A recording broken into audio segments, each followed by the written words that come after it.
সুপ্রিয় শিক্ষার্থী, যে যেখানে আছো আশা করি সবাই ভালো আছো। আজকে আমরা কন্ট্রোল অফ ক্যাশ অধ্যায়টা নিয়ে আলোচনা করব। এটা হলো চ্যাপ্টার 7। এটা যারা অ্যাকাউন্টিং ডিপার্টমেন্টে আছো, বিবিএ ফার্স্ট ইয়ার, তাদের প্রিন্সিপালস অফ অ্যাকাউন্টিং এর চ্যাপ্টার 7, বা যারা ব্যবস্থাপনা বিভাগে আছো বিবিএ প্রথম বর্ষ, তাদেরও অধ্যায়টি আছে। মার্কেটিং বা ফিনান্স ডিপার্টমেন্টে পড়ো, তাদেরও প্রিন্সিপালস অফ অ্যাকাউন্টিং এর অধ্যায়টি আছে। অধ্যায়টি অনেক গুরুত্বপূর্ণ একটি অধ্যায়। এটা আমরা ইন্টারমিডিয়েটেও করে আসছি। তো সেখানে এক এক সময় এক এক নামে ব্যবহৃত হয়। তো এখানে এটা কন্ট্রোল অফ ক্যাশ নামে আছে অধ্যায়টা।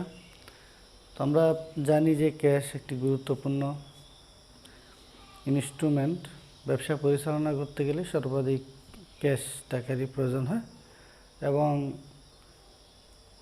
ক্যাশটা অনেকভাবেই হয়। যেমন সেটা নগদ টাকা হতে পারে, বা বিভিন্ন ধরনের ধাতব যে আছে, যেমন আমরা বিভিন্ন কয়েন বলতে পারি, প্রাপ্য নোট বলতে পারি, তারপরে ট্রেজারি বিল, বিভিন্নভাবে এটা হয়ে থাকে।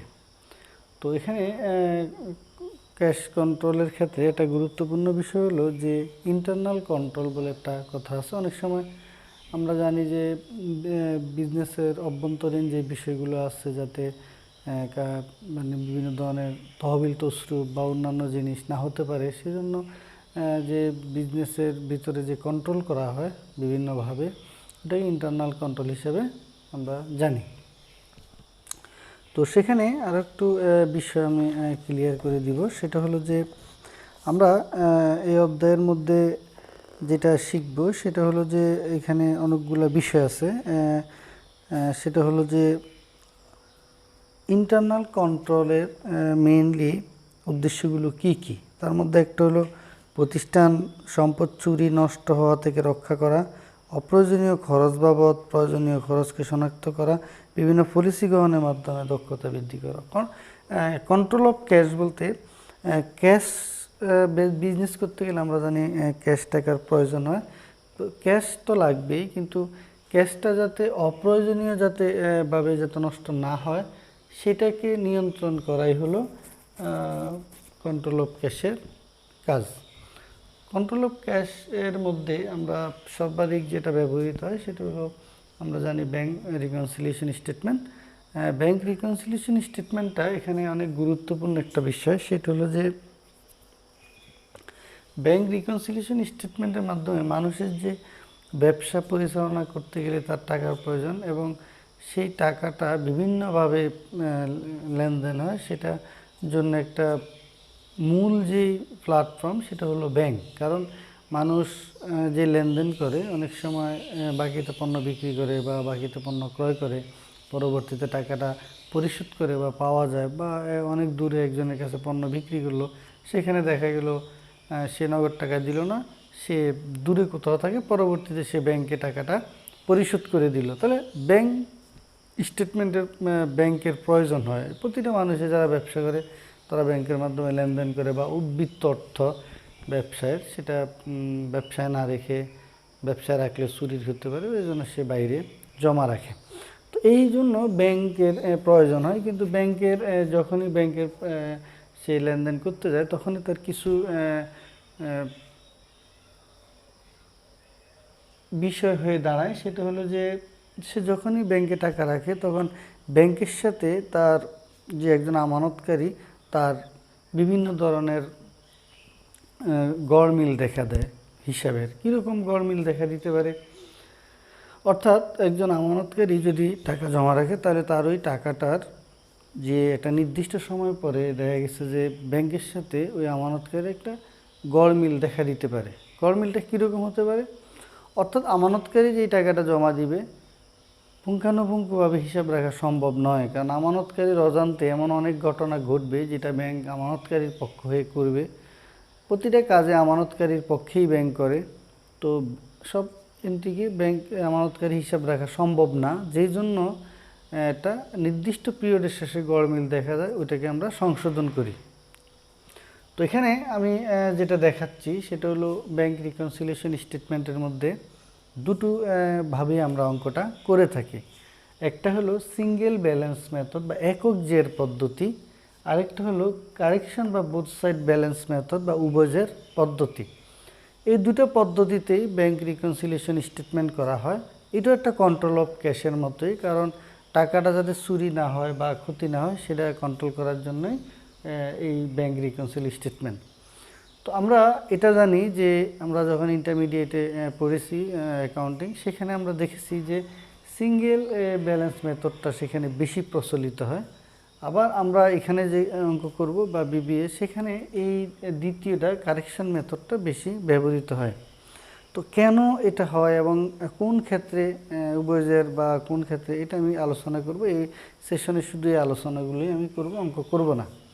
এখানে আমরা সিঙ্গেল ব্যালেন্স মেথডের মধ্যে এখানে আমি দিয়ে দিয়েছি single balance as per bank, অর্থাৎ সিঙ্গেলটার মধ্যে আমি আলোচনা করে দিছি। এটা সিঙ্গেলটা, তো সিঙ্গেল অর্থাৎ একক জের পদ্ধতি। একক জের মানে একটা জের। তো জের তো এখানে দুইটা থাকবে, অর্থাৎ আমি যদি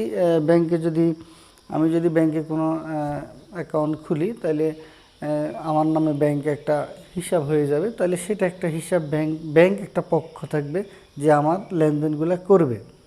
আবার আমি আমানতকারী, আমি আবার আমার একটা হিসাব রাখবো, সেই হিসাবটাও থাকবে। অর্থাৎ দুইটা পক্ষ থাকবে এখানে জের, আমি আমানতকারী আর একটা ব্যাংক, দুইটা পক্ষ। তাহলে একক জের বলতে আমরা কি বুঝি? এই যে বিষয়টা আমি এখানে লিখলাম, সেটা একক জের হলো দুইটা পক্ষের মধ্যে যে কোনো একটা পক্ষকে ধরে যখন আমি অঙ্কটা করব, সেটাকে একক জের বলা হয়। আমি কোন পক্ষকে ধরে অঙ্ক করব? আমি আমানতকারী, আমি আমার যে হিসাবটা সেটাকে সঠিক ধরে করব, নাকি আমি ব্যাংক থেকে যে স্টেটমেন্ট নিয়ে আসব সেই স্টেটমেন্টটারে আমি সঠিক ধরে করব, সেটা হলো এখানে মেইন বিষয়। তো বেশিরভাগ ক্ষেত্রে ব্যাংকের যে স্টেটমেন্টটা সেটা ধরে অঙ্কটা করা হয় এবং সেটাই সঠিক মনে করা হয়। আমরা ধরে নিলাম যে ব্যাংক স্টেটমেন্টটা সঠিক ধরে, যেমন এই যে ব্যাংক বিবরণীকে সঠিক ধরে আমরা করলাম। অনেক সময় যদি আমি ব্যাংক বিবরণীকে সঠিক ধরে করি, তাহলে আমাকে দেখতে হবে যে ব্যাংক যে স্টেটমেন্টটা আমি নির্ণয় করেছি সেটা সঠিক। তাহলে আমাকে দেখতে হবে ব্যাংক থেকে আমি যে স্টেটমেন্ট তৈরি করেছি সেটা ব্যাংক আমার হয়ে কি কি কাজ করতে পারে, ওই বিষয়গুলো আমাকে এখানে আইডেন্টিফাই করতে হবে। অর্থাৎ আমার হয়ে ব্যাংক কোন কোন কাজ করতে পারে, বা আমার হয়ে ব্যাংক কোন কোন কোন হিসাব এন্ট্রিগুলো আমার যোগ করতে পারে, সেটাই আমরা দেখব। একক জের পদ্ধতি হলো একটা জের ধরে এগুনো, অর্থাৎ ব্যাংকের স্টেটমেন্টটাকে সঠিক ধরে আমি এগুলাম। এটা আমরা বোঝার জন্য বলছি। তো আমি যদি ব্যাংক স্টেটমেন্টটাকে সঠিক ধরে করি, তাহলে ব্যাংকটাই সঠিক। তাহলে এখন ব্যাংক কি কি কাজ করলো আমার পক্ষে, সেটা আমি আইডেন্টিফাই করব, ওইটা আমি আমার ক্যাশ বইতে যোগ করব। যেমন ব্যাংক স্টেটমেন্টকে আমি যদি সঠিক ধরে করি, তাহলে bank interest on deposit, bank আমার হয়ে আমার অ্যাকাউন্টে, সাপোজ আমি ধরে নিলাম আমার ক্যাশ বুকের মধ্যে 10,000 টাকা আমি ব্যাংকে জমা করলাম, এখানেও আমার 10,000 টাকা জমা। অর্থাৎ আমি আমার নগদের যে বইটা, সেটা তো আমি 10,000 লিখলাম, আমি ব্যাংকে জমা রাখলাম, তাহলে দুই জায়গায় সঠিক হলো। এবার bank interest on deposit, bank যদি আমাকে কোনো সুদ দেয়, বা আমি টাকা জমার উপরে ব্যাংক যদি আমাকে কোনো সুদ দেয়া হয়, তাহলে সেটা আমার অ্যাকাউন্টে ব্যাংক জমা করলো। ধরে নিলাম 500 টাকা আমার অ্যাকাউন্টে জমা করলো, আমি আমার নগদান বইতে সেটা জমা করিনি। তাহলে ব্যাংক যেহেতু এই কাজটা করছে, যেহেতু আমি ব্যাংকটাকে সঠিক ধরে এগোচ্ছি, তো ব্যাংক যেহেতু এই কাজটা করছে, তাহলে আমি এই কাজটা এখন করব, আমি 500 টাকা এখানে জমা করে দিব। কেমন? আচ্ছা, অনেক সময় ব্যাংক আমার হয়ে, আমি যদি কোনো শেয়ার কিনি, তাহলে সেখান থেকে ডিভিডেন্ড এগুলো ব্যাংকের মাধ্যমে আসে, বা আমি যদি কোনো টাকা বিনিয়োগ করি, সেটাও আমার ব্যাংকের মাধ্যমে আসে। তো যদি আমার হয়ে ব্যাংক আমাকে, সাপোজ আমি ধরে নিলাম আমার হয়ে ব্যাংক আমাকে 1,000 টাকা কালেকশন করলো, অর্থাৎ যাদের কাছ থেকে আমি ডিভিডেন্ড কিনলাম, বা যেখানে আমি ইন্টারেস্ট অন ইনভেস্টমেন্ট বা বিনিয়োগ করলাম, সেখান থেকে টাকা পেলাম, সেই টাকাটা ব্যাংকে আমার হয়ে জমা করে দিল। এই যে জমা করে দিল, আমি কিন্তু এটা জানি না। তাহলে আমি যখন ব্যাংকটাকে সঠিক ধরবো তখন আমি আমার নগদানটাকে মিলাবো ব্যাংকের সাথে। তাহলে ব্যাংক এই কাজগুলো করছে বলে আমি এটা এখন করলাম। ডিপোজিট বাই অ্যাকাউন্ট রিসিভেবল, অর্থাৎ অ্যাকাউন্ট রিসিভেবল বা আমি যাদের কাছে টাকা পেতাম তারা টাকাটা ব্যাংকে জমা দিয়ে দিছে আমার হয়ে, অর্থাৎ আমি আগে বাকিতে পণ্য বিক্রি করছি, তারা চলে গেছে পণ্য নিয়ে, পরবর্তীতে আমার অ্যাকাউন্টে টাকা জমা দিচ্ছে, আমি জানি না, ধরে নিলাম সেটা 2000 টাকা। কেমন? তাহলে 2000 টাকা আমি এখন আমার নগদান ক্যাশ বিটে জমা। আমাদের একটা জিনিস খেয়াল রাখতে হবে, এখানে এই এন্ট্রিগুলোই আসবে যে এন্ট্রিগুলো শুধু গড় মিল, সঠিক যে এন্ট্রি আমি যা করছি ব্যাংকও তা করছে, ওইটা কখনো এখানে আসবে না। আচ্ছা গেল। Deposit notes payable by bank, notes payable যদি হয়, বা সরি এটা বলেছে, নোট রিসিভেবল হবে। অর্থাৎ আমি যদি আমার দেনাদারের কাছ থেকে পণ্য বিক্রি করে কোনো বিল পাই, ওই বিলটা যদি আমি ব্যাংকে জমা দিই, জমা দিলে অনেক সময় আমার অ্যাকাউন্টে টাকাটা জমা হয়ে যায়, আমি জানি না, ধরে নিলাম সেটা 500 টাকা, তাহলে আমার অ্যাকাউন্টে সেটা 500 টাকা জমা হয়ে গেল। তাহলে ব্যাংক এই কাজগুলো আমার হয়ে করলো, ওইটাকেই আমি আমার নগদান বইটাকে সঠিক করলাম। একক জেরের সিস্টেম হলো যে কোনো একটি পক্ষ সঠিক ধরে আরেকটি পক্ষকে মিলাতে হয়, এটা হলো নিয়ম। আবার এমন এটা ছাড়াও ব্যাংক আরও একটা কাজ করে, সেটা আমি এখানে লিখেছি, সেটা আমি পরে আলোচনা করে দিব। তো এটা গেল। এবার ব্যাংক আমার হয়ে কোন কোন এন্ট্রিগুলো আমার হয়ে ব্যাংক কেটে নিতে পারে বা আমার অ্যাকাউন্ট থেকে চলে যেতে পারে সেটা আমি জানি না। তো আমি জানার পরে আমি সেটা বিয়োগ করব। কেন? কারণ আমি ব্যাংকটাকে সঠিক হিসাবে ধরলাম, ব্যাংকটা সঠিক এই জন্য। তাহলে ব্যাংক চার্জ যদি এখানে 200 টাকা হয়, আমার থেকে কেটে নিয়ে যায়, তাহলে আমি এখানে 200 টাকা আমি বিয়োগ করে দিব, তাহলে আমার সাথে ব্যাংকের মিলে যাবে, ব্যাংকও কমে গেল, আমার নগদও কমে গেল। আবার পেমেন্ট টু অ্যাকাউন্টস পেবল যদি হয়, এখানে 1000 টাকা যদি হয় যে আমার হয়ে দিয়ে দিই, তাহলে আমি সেখানে 1000 টাকা বিয়োগ করে দিব। চেক ডিজনার বাই চেক ধরে নিলাম 500 টাকা, এখানে আমি 500 টাকা বিয়োগ করে দিব। এরকম অনেক এন্ট্রি আছে। অর্থাৎ যে এন্ট্রিগুলা আমার হয়ে ব্যাংক যে কাজগুলা করে, অর্থাৎ আমি যদি ব্যাংকটাকে সঠিক মনে করি, তাহলে ব্যাংক যদি আমার অ্যাকাউন্টে টাকা জমা করে তাহলে আমিও জমা করব, ব্যাংক যদি আমার অ্যাকাউন্টে বিয়োগ করে আমিও বিয়োগ করব। কেন? কারণ হলো ওই এন্ট্রিগুলাই আমি যোগ বিয়োগ করব, যে এন্ট্রিগুলা ব্যাংকের সাথে আমার গড় মিল, ওই এন্ট্রিগুলাই অঙ্কের মধ্যে থাকবে। যে এন্ট্রিগুলো ব্যাংকের সাথে আমার সঠিক থাকবে, মিল থাকবে, ওই এন্ট্রিগুলো কখন আমি অঙ্কের মধ্যে দেখব না। তো এখানে দুটো এন্ট্রি আছে একটু ব্যতিক্রম, আমরা সবসময় খেয়াল রাখবো।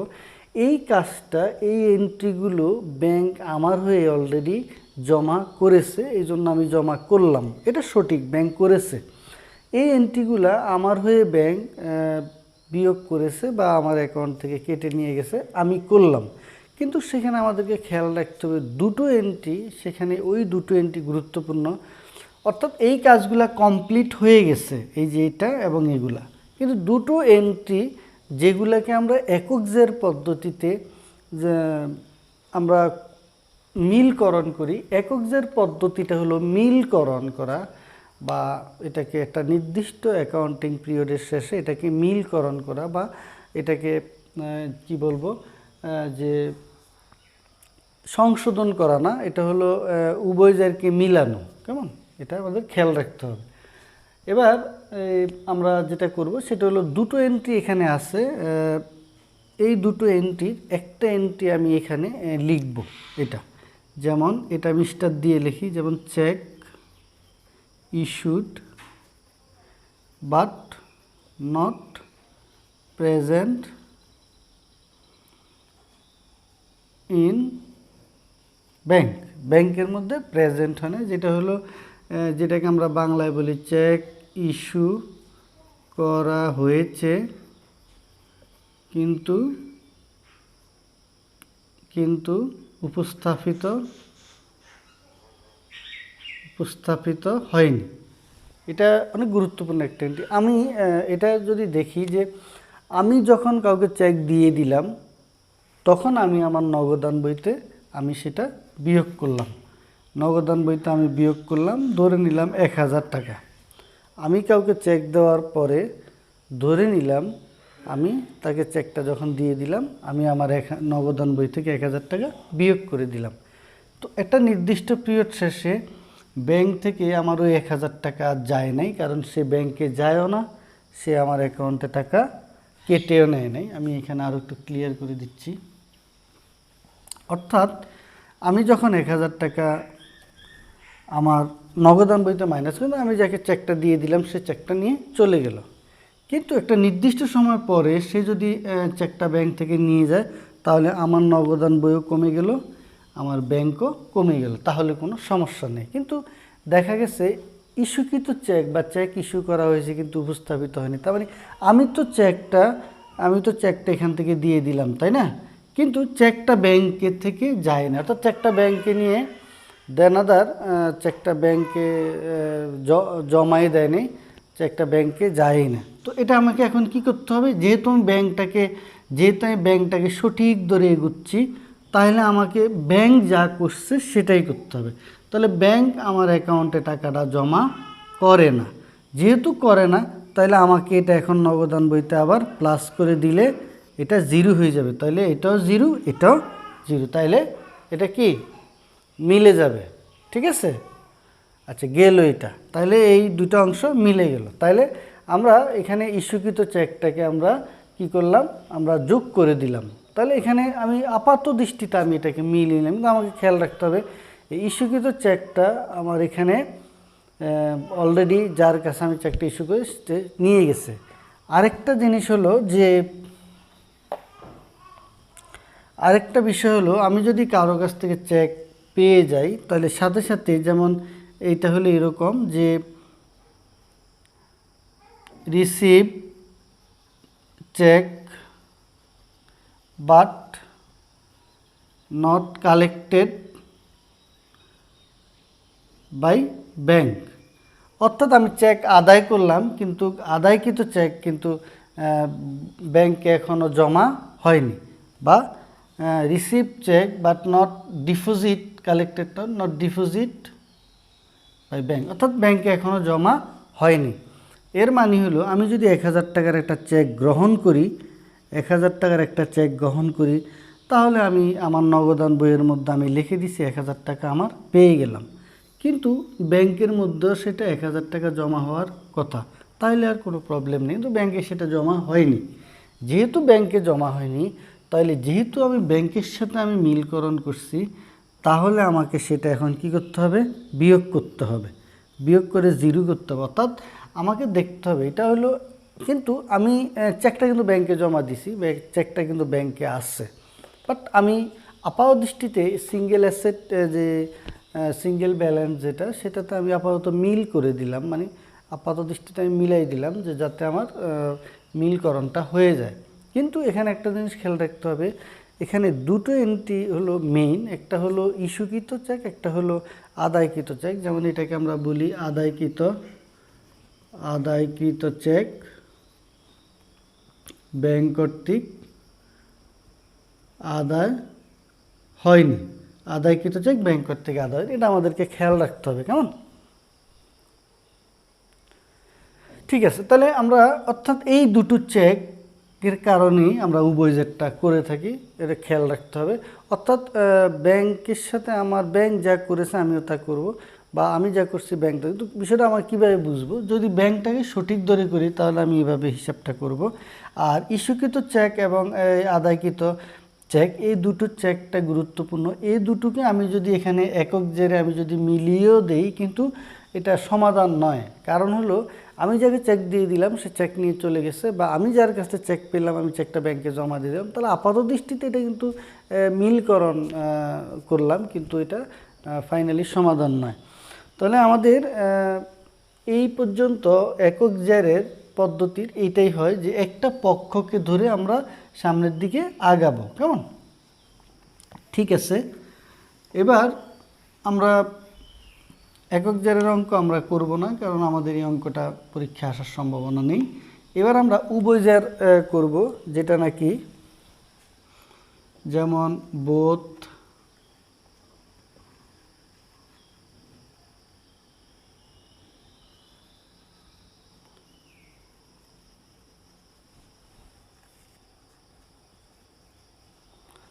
উভয়জয়ের পদ্ধতি। তো উভয়জয়ের পদ্ধতিটা একটু গুরুত্বপূর্ণ, সেটা আমাদের খেয়াল রাখতে হবে। উভয়জয়ের পদ্ধতিটা হলো যে কেন করা হয়, কেমন? উভয়জয়ের পদ্ধতিটা এই জন্যই করা হয় যে, বা যেটাকে আমরা অনেক সময় বলে থাকি সংশোধন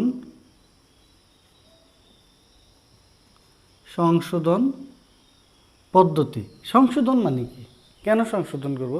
তিনটা কারণে নর্মালি আমরা এটাকে সংশোধন করি। একটা হলো যে যেটাকে আমরা বলে থাকি যে deposit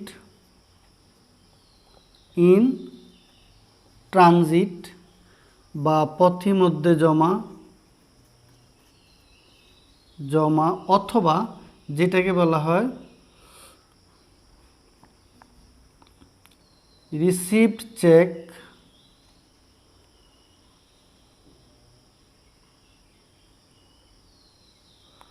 and deposit to bank but not collected। অর্থাৎ আমরা এটাকে পড়েছিলাম আগের একক জেরে যে আমি চেক আদায়কৃত চেক ব্যাংক কর্তৃক আদায় হয়নি বা জমাকৃত চেক ব্যাংক কর্তৃক আদায় হয়নি, এইটাকে আমরা আবার উভয়জেরে বলবো deposit in transit. Deposit in transit বলার একটা মূল কারণ হলো ডিপোজিট ইন ট্রানজিটটা সবসময় অ্যাকাউন্টিং পিরিয়ডের শেষ তারিখে হবে। অর্থাৎ আমি যদি হিসাবটা করি এরকম যে আজকে 31 তারিখ ডিসেম্বর 31, আজকে আমি একটি চেক ব্যাংকে জমা দিলাম, কেমন? আজকে আমি একটি চেক ডিসেম্বর 31 তারিখ, এই আজকে ডিসেম্বর 31 তারিখ, আজকে ডিসেম্বর 31 তারিখ, কেমন? আজকে আমি হিসাবটা করছি।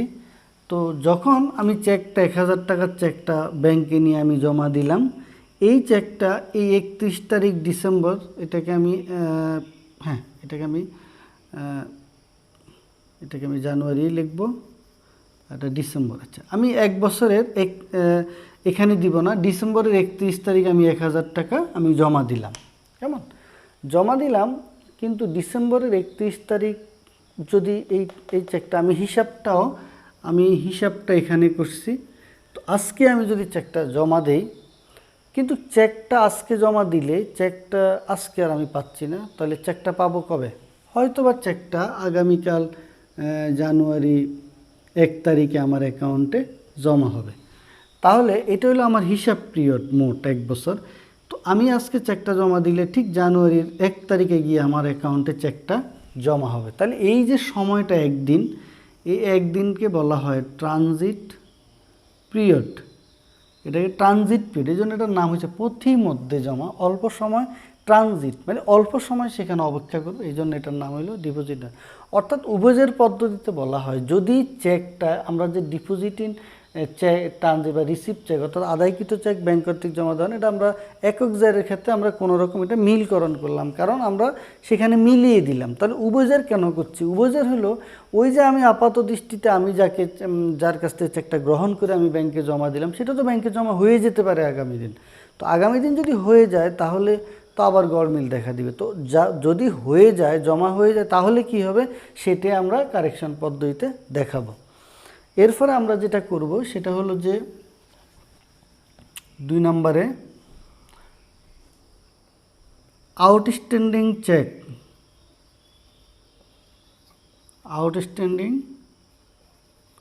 চেক বা যেটাকে আমরা বকেয়া চেক বলি, এটাকেই আমরা আবার বলে থাকি যে ইস্যুড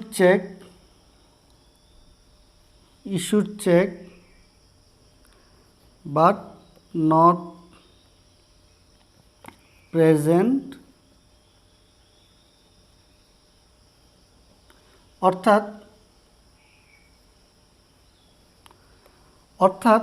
আমি চেক ইস্যু করে দিলাম বা ইস্যুকৃত চেক কিন্তু ব্যাংক কর্তৃক উপস্থাপিত হয়নি, এটাকে আমরা উভয়জের পদ্ধতিতে বলবো আউটস্ট্যান্ডিং চেক বা